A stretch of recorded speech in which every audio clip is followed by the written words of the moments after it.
Chananan, chananan. Is SportsCenter.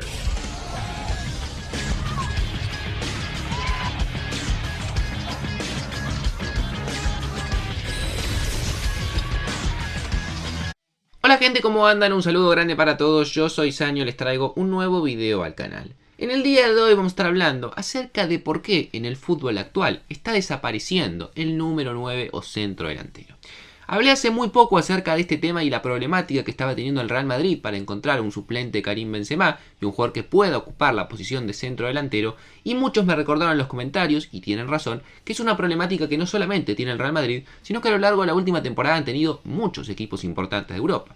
A raíz de esto me puse a analizar y a pensar por qué hay tan pocos 9 de elite o de gran nivel para poder repartir entre los grandes equipos europeos, y obviamente todos se terminan peleando por esos pocos nombres. A raíz de esto surge la idea de hablar un poco acerca de lo que ha sido la evolución del centro delantero, del número 9 clásico de los últimos 20 años, y cómo ha ido variando esa posición, lo cual ha hecho que en muchos casos lamentablemente se termine extinguiendo un jugador que históricamente ha sido los más importantes de todos. Así que espero que les guste la idea del video y que me dejen su opinión en los comentarios, que se suscriban al canal y también al secundario activando la campanita, que dejen su like y me sigan en las redes sociales, Instagram, TikTok, Twitter, tienen todos los links en la descripción, y sin dar mucha más vuelta comenzamos con este análisis.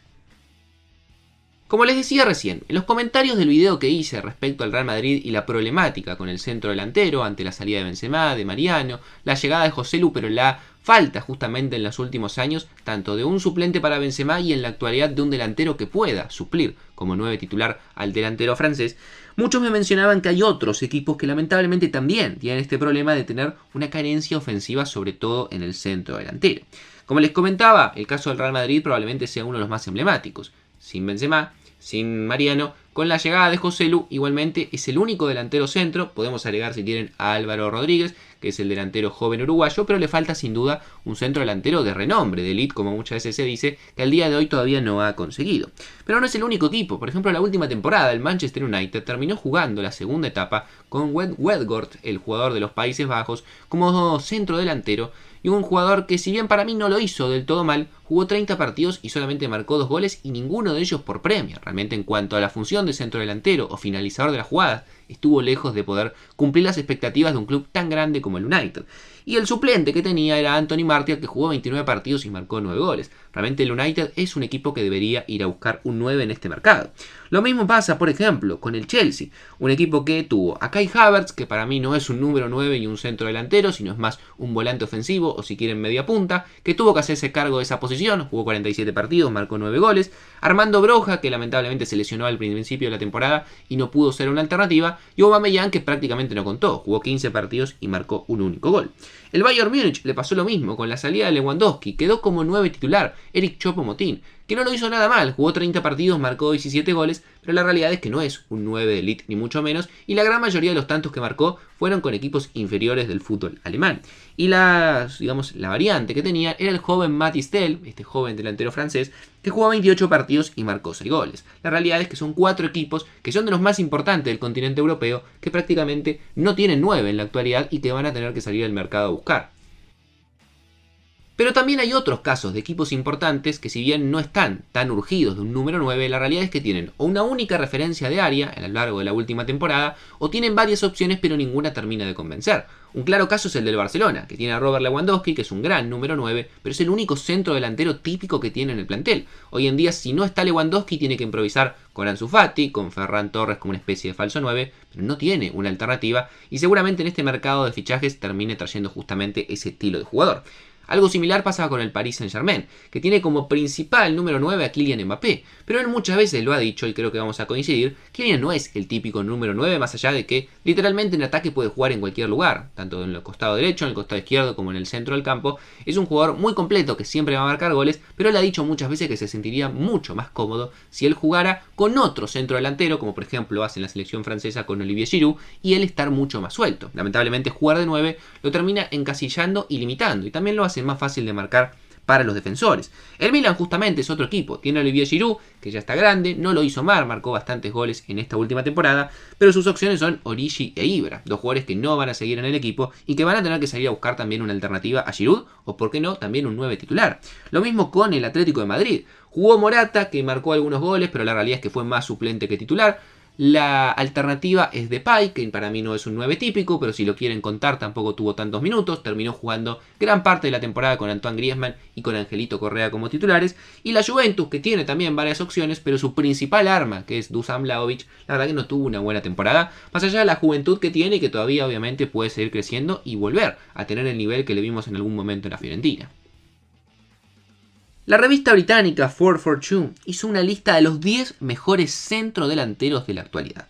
Allí colocó a Haaland en el puesto número 1, a Mbappé en el puesto número 2, a Karim Benzema en el puesto número 3, Harry Kane en el 4, Víctor Osimhen, el jugador del Napoli, en el puesto número 5, Robert Lewandowski en el puesto 6, Lautaro Martínez en el puesto 7, Gabriel Jesús en el 8, Alexander Isak en el 9 y Dusan Vlahovic en el puesto número 10. Ahí tenemos, por ejemplo, los tres jugadores que no superaron la barrera de los 15 goles. Jesús marcó 11 tantos, Isak marcó 11 y Vlahovic 14. Tenemos dos jugadores que ya tienen 34 y 35 años como Lewandowski y Benzema respectivamente, que evidentemente son de una camada anterior, en la cual, por ejemplo, estaba también incluido Luisito Suárez, pero jugadores que ya están más para el retiro que para seguir jugando. Por algo Karim Benzema termina yéndose a jugar al fútbol de Arabia.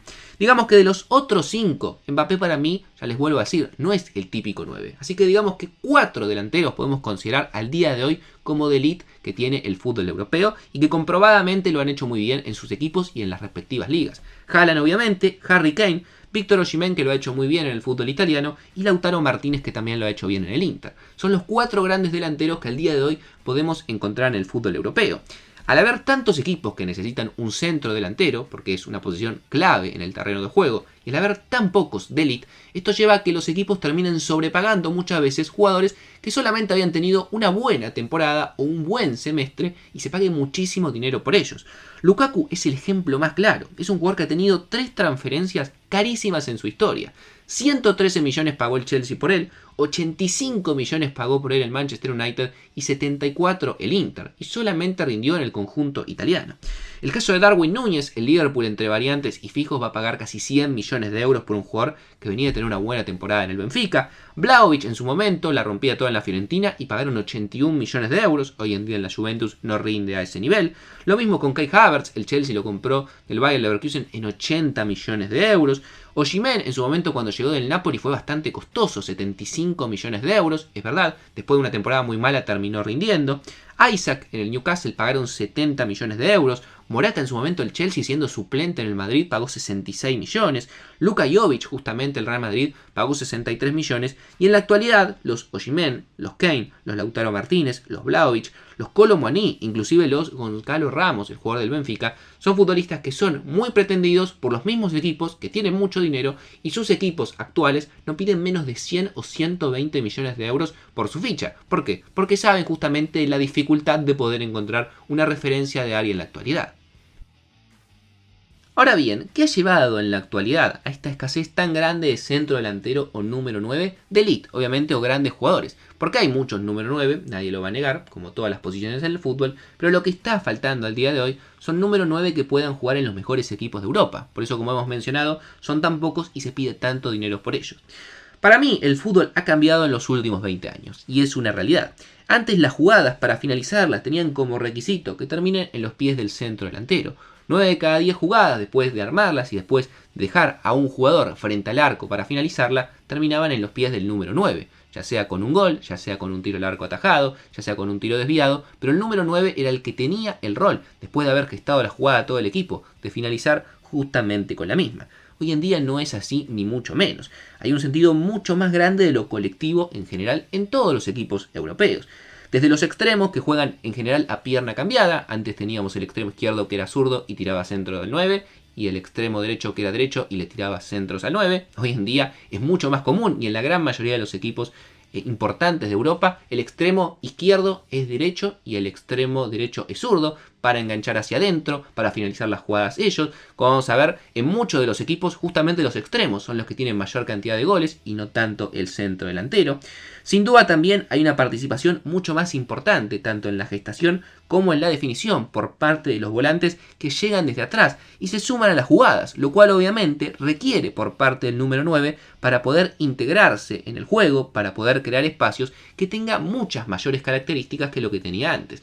Antes al número 9 lo que se le pedía, simplemente que empuje la pelota cuando se la daban, o que si lo dejaban mano a mano, la jugada termine en gol. Pero el equipo era el que se generaba las jugadas y lo terminaba dejando justamente en esa situación clara. Hoy en día el número 9 tiene un sentido de lo colectivo mucho más grande. Se tiene que crear sus propios espacios, tiene que salir del área a pivotear, tiene que salir del área a tener contacto con el balón, a generar la jugada con sus compañeros y recién ahí, quizás, si los extremos se la pasan, si los volantes le filtran una pelota, tiene la posibilidad de tener una de las chances en el partido. Pero ya no es como antes que todos los tiros o la gran mayoría terminaban en los pies del 9. Hoy en día los volantes que se suman de atrás, los extremos a pierna cambiada, inclusive los laterales, que en muchos casos son casi carrileros y volantes que también terminan llegando al área, tienen ocasiones de gol y eso le ha mermado participación al número 9, que además al día de hoy se le pide una movilidad que antes no se le pedía. Inclusive vemos como muchas veces se habla de que el delantero es el primer defensor y en muchos casos hoy en día el número 9 tiene que tener inclusive la potestad de estar corriendo constantemente y presionando a los defensores rivales en la salida, que es algo muy típico en el fútbol de hoy, ver cómo los equipos salen jugando de abajo con los centrales y con el arquero. El número 9 tiene la función de presionarlos para que no lo puedan hacer cómodo, cosa que antes era prácticamente muy difícil de ver. Sin duda, al día de hoy, el número 9 tiene que tener movilidad y tiene que tener ciertos dotes en la pelota que antes no tenían que tener. Y esto lleva a que esos jugadores quizás terminen siendo reemplazados por extremo, media punta, volantes ofensivos, que pueden ofrecer esa movilidad, que quizás no tienen ese olfato goleador que tenía el típico número 9, pero que al día de hoy te pueden aportar otras cosas en el juego que quizás la cuota goleadora la terminan haciendo el equipo en sí, los extremos, los laterales o los volantes que terminan pisando al área. Esta es mi opinión respecto al tema, es completamente subjetivo y me gustaría leerlos a ustedes en los comentarios dándome justamente su opinión de por qué creen que el centro delantero o el número 9 en la actualidad está desapareciendo y cada vez son menos los que podemos considerar como de elite o grandes delanteros. No mucho más para decir, los voy a estar leyendo en los comentarios, síganme en las redes sociales, suscríbanse a este canal activando la campanita y también al secundario, tienen absolutamente todos los links en la descripción y sin dar mucha más vuelta nos vemos mañana en un próximo video.